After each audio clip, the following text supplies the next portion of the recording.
September 9th, 11:30 p.m., Ukrainian airspace. It is yet another night where hundreds of Russian missiles, rockets, and drones fly over the country from their bases in Russia and in the occupied territories into Ukraine. However, something a little bit different happens on this night. One drone is flying west into Ukrainian territory into the far west of Ukraine, and then it suddenly turns right into Belarusian airspace. And then it keeps on going and going and going until it reaches Poland and it crashes down. And then another drone keeps on flying from its bases in Russia all the way through Ukraine, and it just keeps on going over Zhytomyr into Polish territory again. And then after midnight, a group of at least 24 Russian Shahed and decoy drones fly through Ukraine into Poland. Some do return to Ukraine, but many keep on going and crash into Polish territory. By 1 a.m., many of the NATO defenses in the area are set on high alert. NATO scrambles Polish F-16s, Dutch F-35s, the Italian Air Force dispatches an airborne advanced warning and control aircraft, as well as American refueling planes. And on the ground, Germans have Patriot battery systems that are put on standby and continue to track and then eventually launch to shoot down several drones over Polish territory. By 2 a.m., it becomes clear that many of the drones are flying over the city of Lublin. However, some make it as far as Warsaw and Gdansk, far into the central and western portions of the country. Poland says by 3 a.m. that it has shot down at least 3 of the drones, while the Patriot batteries on the ground believe they have shot down more. By 6:30 in the morning, Polish Prime Minister has invoked Article 4 of the NATO treaty. So, this attack was something that was believed to be launched by the Russian Air Force. However, per usual, the Russian Air Force claims that they did not launch these drones, that did not come from them, and that these aircraft were from a different source. A lot of this does seem to be very weak defense because there's a few different key suggestions that would make us believe that these are actually Russian drones and aircraft. Number one, they're Shaheeds, which only Iran, Russia, and North Korea are really producing in any capacity. Number two, Belarus gave advance warning about these drones and claiming that they are also Russian drones that had been somehow misdirected or pushed off course and they are heading into Poland. Belarus tried to inform the Polish in advance, and there's actually some verifiable truth to this that the Belarusians did inform the Polish in advance. And it should be noted that this is not the first time Russian drones and munitions had landed in Poland. I was actually in Poland in 2022 when Russian drones did land in Poland. It was actually rockets that landed in Poland in that time, and the country was on high alert, and you could feel the tension in the air. But you could say that it might have been a mistake if all of them had crashed in Lublin, which is in eastern Poland, close-ish to the Ukrainian border, not somewhere that you would say is really a mistake, but still, you maybe can see the error if it lands in Lublin. However, some went as far as the Warsaw metropolitan area and even as far as Gdansk. You can't go that far off course without the flight path being intentionally going to those areas. Another suggestion that this is not a mistake by the Russians is the fact that they came from very different flight paths to land in the Lublin area. This suggests that these were different drones intended to land in the same general vicinity to send a message and a warning. So, after seeing that this feels like a very intentional Russian attack, how does the rest of the world respond? Well, primarily Poland, the country where the drones actually landed, their president came out and made a statement that this is the closest Poland has ever been to war since World War II. And a big reason why the Poles have a very strong interest in the war in Ukraine is, number one, they have a historic rivalry with Russia. There's also the other facts that Poland separates Kaliningrad, the most western reach of Russia that is isolated from the rest of the country, and separates that oblast from Belarus and friendly Russian lines. So this area is called the Suwalki Gap, and this is something that Russia has a great strategic interest in maintaining any ability to be able to keep that gap open to make sure supplies flow to the Kaliningrad and making sure that the Russians are able to reinforce their military bases there. And this is why Poland is a strategic threat to a lot of things that Russia does as well. There's also the idea that Poland might reinforce the Baltics in case Russia intervenes in those countries. And this is also just a general proving ground. Russia is trying to test the alliance and see how strong and willing it is to respond to Russian threats in general. The reason why Russia wants to see how Poland responds in particular and how NATO responds to attacks in Poland is primarily because Russia understands the limits of the article. It's the reason why Article 4 was invoked, not Article 5, and we'll get more on that in a second. But Poland is one of the key places that Russia also is trying to build its deterrence against. In fact, 2 days before this overall large drone incursion happened, they're planning their operational maneuvers training with Belarus. It's called Zapad 2025. Zapad in Russian means west, and essentially it's a military maneuver to practice an invasion into Poland from Belarus that they practice with the Belarusian military, and it's trying to see the resolve of the Western NATO alliance and seeing if they have any chinks in the armor, how they will respond to everything, and seeing how the NATO alliance will stand up to any Russian aggression. Another big reason why they probably want to attack a NATO country is they want to see how Trump and the West in general will respond to Poland in particular. Because number one, Trump has been very vocal about the fact that he doesn't believe NATO is doing its job and pulling its weight. He doesn't believe most European countries are doing what needs to be done to take their defense seriously. And he says that he is tired of essentially subsidizing that and wants to be able to have them take on more of the burden to be able to defend Europe. However, Poland is not one of those countries. Poland actually spends about the 8th most proportionally on its defense. The United States is somewhere about 15th. Poland spends about 5% of its GDP on defense. It is one of the largest militaries in Europe. In fact, most believe that by now it is the strongest military in Europe, and almost all of that is to counter the Russian threat to the east. So now that we talked about the purpose of the attack, let's move on to the next subject, which is going to be how does NATO immediately respond? Well, they invoke Article 4. And what is Article 4? Well, it's the article that comes before Article 5. I know that's a little bit tongue-in-cheek, but there actually is some point to that because we all famously know that Article 5 is the attack on one is an attack on all statement. In fact, I'll have Article 5 pulled up here for you to be able to see it. But Article 4 is essentially the invocation of a meeting where all the different leaders in Brussels come together at the NATO meeting, and they all are essentially able to discuss the situation right after it happens to be able to determine exactly what they want to do in immediate response to the situation. Because Article 4 is essentially supposed to prep you for the need to declare Article 5 and have everyone go to the defense of the countries in question.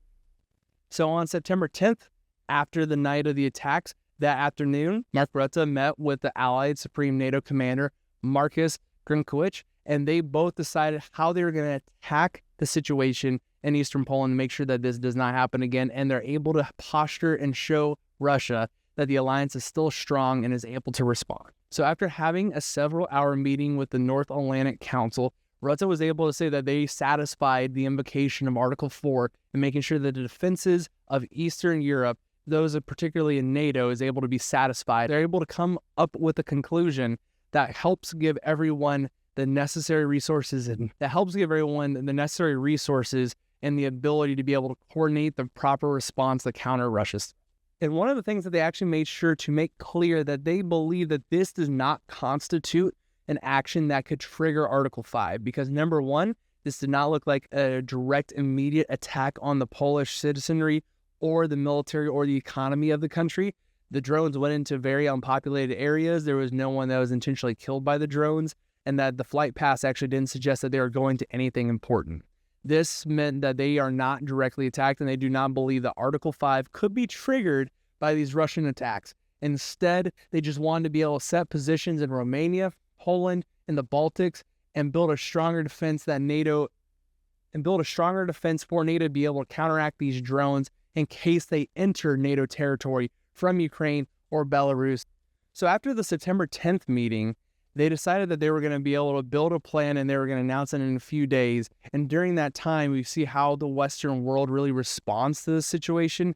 A lot of the different Western leaders, particularly those in Europe, had a shockingly low-key response to everything. There's usual condemnations from leaders like Macron, from Metz, from Stammer. However, there was no real indication that they were going to do a whole heck of a lot on their own to be able to do anything to counteract these. In fact, and also continuing with the mum responses to the Russian incursion, President Trump himself also says on Truth Social, and quote, "What's with Russia violating Poland's airspace with drones? Here we go." suggesting a lot of different leadership did not really take this as a super serious threat to their sovereignty, and most of them are going to leave it up to the NATO High Command to be able to determine everything. So, what were the options for NATO High Command? Well, there definitely were several different options that they could respond with. Number one was the option that they could give more air defenses to Ukraine to make sure that they shoot them down over Western Ukraine, that no drones or airplanes are able to cross over that territory into NATO territory and blocking them completely from going over Ukrainian territory and exiting the country. Another option was possibly creating a no-fly zone over Ukraine, shooting down any Russian aircraft that fly across the Dnieper into Western Ukraine and making sure that they are shot down immediately. However, this would also be something that would cause a lot of direct tension with Russia, because if any of their fighter bombers are shot down, they lose pilots. That is something that costs millions of dollars, and that is something that is bound to escalate tensions with Russia. Another even more aggressive strategy that they could have gone with was they could have moved Western NATO defense. They could have moved Western air defense forces into Western Ukraine, directly putting NATO troops into Ukraine, being able to shoot down any Russian drones or aircraft that fly into NATO territory and make sure that they are shot down immediately in the sky over Western Ukraine. However, this does not seem like a very plausible option, because of the fact that if they do this, this would then prove the Russians right that this is a war against NATO expansion into the east, butting up against their borders and proving a lot of points to Putin to give him more opportunity to be able to expand and and mobilize his population at a much higher rate. So what does NATO respond with? Well, they decide that they're going to initiate something called Eastern Sentry. So Eastern Sentry is essentially where they're trying to be able to create a hard border on Russia's western flank, which will be NATO's eastern flank, from Finland through the Baltics to Poland down to Romania. They want to be able to showcase that they will intercept and knock down anything that Russia sends into NATO territory. And there's two methods that most people are talking about enforcing with Eastern Sentry. Number one would be to shoot everything out of the sky that crosses over the border, give them an immediate warning, and then if they do not respond or return to Russian or at least non-NATO territory, that they would be shot down immediately.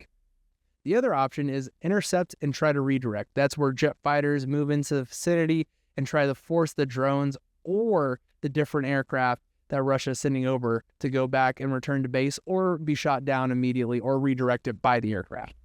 However, there's a little bit of issue with this plan. Number one is that the Shahed drones that Russia uses cost about $50,000. The F-16s that the Western powers have been using to intercept these drones cost $8,000 just to fly it for an hour. And the Sidewinder missiles, which is the cheapest missile available to an F-16, the ones that would most likely shoot down these drones, cost roughly $500,000 to build. The cost to destroy these things would be outrageously expensive compared to the cost to build the Shahed drones. And the Patriot missiles that the United States, Germany, and other European countries have used to also shoot down the drones cost $1 million a piece. So they need to look for more cost-effective ways if they want to enforce the Eastern Sentry program that they're planning on implementing. And of course, after Eastern Sentry was announced on the 11th, Russia is again trying to push and prod and show that they do not believe the alliance is as strong as it is, and trying to show that they do not believe that NATO will shoot down everything. So immediately what happens is on September 13th, Russia flies a drone over Romanian territory, which again, Romania is a NATO country. It flies over in Romanian territory for about 50 minutes before it returns back into Ukraine, bombing the port of Odessa. And on that same day later, Russia will fly another drone over Lublin, Poland. It does the same thing where it stays there for about 50 minutes and then it returns to Ukrainian territory to blow up an objective inside Ukraine. Then that is showing that the Eastern Sentry plan is still not as effective as NATO has said it would be. So immediately after this, NATO came back and said that they would shoot down any more planes or aircraft that fly over NATO territory, and said that they would take a much harsher stance. And then immediately after that statement came out, on September 19th, Russia flies 3 of its fighter jets over Estonian territorial waters for several minutes, showcasing that they do not believe NATO will respond. And after 12 minutes of flying in Estonian territory, they return to international waters, flying back to Russia. And then Estonia invokes Article 4 trying to have a stronger and bolder commitment from Eastern Century. And this is just going overall to show that Russia is trying to prod the alliance as much as it can. It's trying to see where the weak spots are, because Poland and Estonia in particular are two of the most anti-Russian forces in the NATO alliance. If they can't get NATO to do a whole heck of a lot about this, then no one else can. And this is just showing how weak the alliance really is. If NATO steps up and is able to shoot down Russian drones, or even if they're a lot braver and shoot down Russian aircraft, this may be something that backfires on Putin as well, because of the cost and the propaganda damage of losing those fighters over NATO territory. So overall, the biggest impact on this is seeing how will the alliance stand strong against Russia's threats. They've essentially shot their opening salvos, and now NATO has to respond. Number one, they have to find a cheaper way to shoot down these drones. Because of the fact that those drones are so cheap to make, they can't use these standard defenses because the costs just do not make sense.